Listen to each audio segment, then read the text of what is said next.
सर्व स्पर्धा परीक्षांसाठी उपयुक्त. आज आपण पाहणार आहोत क्रांतिकारक युग. समाजाच्या राजकीय, सामाजिक, धार्मिक, आर्थिक अशा क्षेत्रात मोठ्या प्रमाणावर आणि वेगाने जे बदल घडून येतात अशा बदलांना क्रांती म्हणतात. हे बदल ज्या काळात होतात त्या काळाला क्रांतियुग असे म्हणतात. या अर्थाने 18वे शतक हे क्रांतियुग होते. 18व्या शतकात अमेरिकेमध्ये स्वातंत्र्ययुद्ध झाले.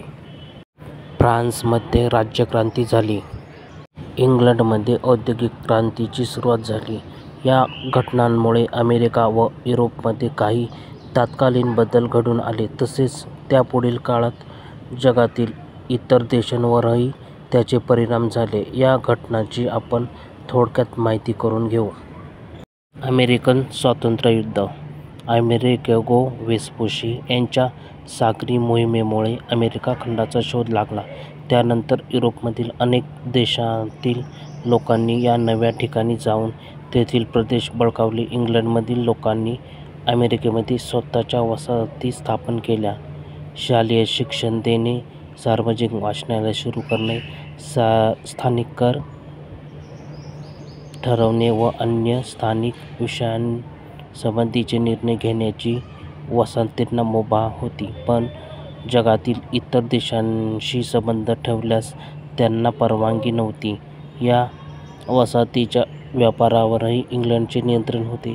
अमेरिकेतील नैसर्गिक साधनसंपत्तीचा इंग्लंडच्या फायद्यासाठी उपयोग करून घेणे हाच यामागे मुख्य हेतू होता. शिवाय गरज भासेल तेव्हा वसाहतीतील लोकांकडून वेगवेगळ्या प्रकारचा कर वसूल करण्याचाही हक्क इंग्लंडला होता. फ्रान्स या देशाशी झालेल्या युद्धाच्या खर्चाचा काही हिस्सा अमेरिकन वसाहतींनी सोसावा असा हुकूम जारी करण्यात आला.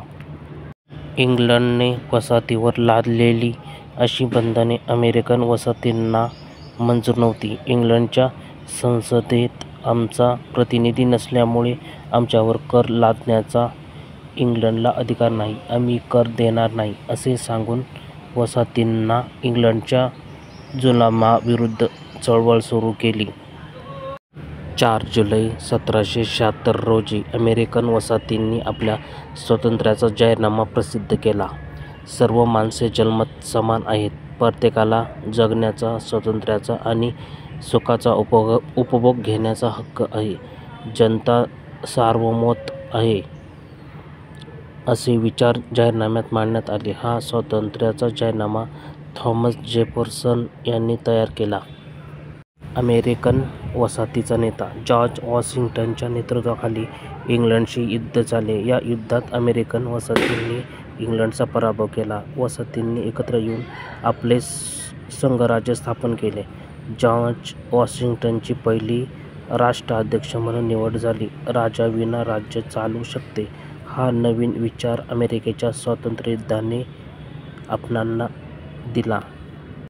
फ्रेंच राज्यक्रांती. इसवी सन 1774 मध्ये 16वा लुईस फ्रान्सचा राजा झाला. मनाला येईल त्याप्रमाणे तो राज्यकारभार करीत असे.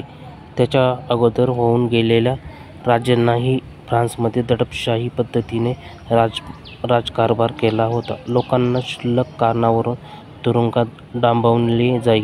राजा व त्याचे सरदार चैन आणि ऐषाराम करत. सरदार धर्मगुरू यांना करातून सूट मिळे. कराचा सर्व बोजा सामान्य लोकांवर पडत असे. राजाच्या विरोधात कट कारस्थान केल्याच्या संशयावरून अनेकांना तुरुंगवास भोगावा लागला. फ्रान्सच्या राजांनी पॅरिस येथील बॅस्टिलच्या तुरुंगात सर्वांना डांबवण्यात आले. असे सामान्य लोकांवर होत असलेल्या या अन्यायाविरुद्ध फ्रान्समधील अनेक विचारवंतांनी आवाज उठवला होता. त्यात मॉन्टेस्क्यू, व्होल्टर, रूसो असे अनेक जण होते. त्यांच्या विचारामुळे फ्रान्समधील सामान्य लोकांना राजाच्या जुलमाविरुद्ध चळवळ करण्याची प्रेरणा मिळाली. अन्यायाचे प्रतीक बनलेल्या बॅस्टिलच्या तुरुंगावर 14 जुलै 1789 रोजी लोकांनी हल्ला केला. तुरुंगातील कैद्यांना मुक्त केले. पुढे लवकरच राज्याच्या जुलमी कारभारातून फ्रान्सची मुक्तता झाली. फ्रान्सच्या राज्यक्रांतीतून व्यक्त झालेली स्वातंत्र्यता, समता व बंधुत्व ही मूल्य आधुनिक जगाच्या उभारणीला कारणीभूत ठरली. औद्योगिक क्रांती. युरोपामधील देशांचा पूर्वेकडील देशांशी सुरू झालेला व्यापार 18व्या शतकात भरभराटीस आला. व्यापारात इंग्लंडने इतर युरोपातील देशांच्या मानाने मोठी प्रगती केली होती. आपला व्यापार अजूनही वाढला पाहिजे असे इंग्रज व्यापाऱ्यांना वाटले. याच सुमारास इंग्लंडमधील विविध प्रकारच्या यंत्रांचे शोध लागले. जॉर्ज के याने धावत्या धोट्याचा शोध लावला. त्यामुळे कापड विणण्याचा वेग वाढला. अर्कटाईन सुताईचे यंत्र 5 चाकीवर चालण्याचा प्रयोग यशस्वी झाला.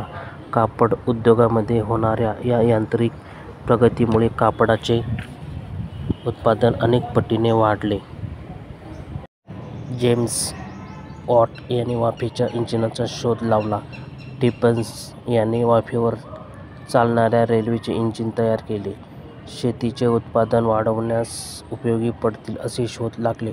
अशा नवनव्या शोधांमुळे विविध उद्योग भरभराटीस आले. मोठमोठे कारखाने स्थापन होण्यास सुरुवात झाली व कारखानदारीला चालना मिळाली. त्यामुळे उत्पादन मोठ्या प्रमाणात वाढले.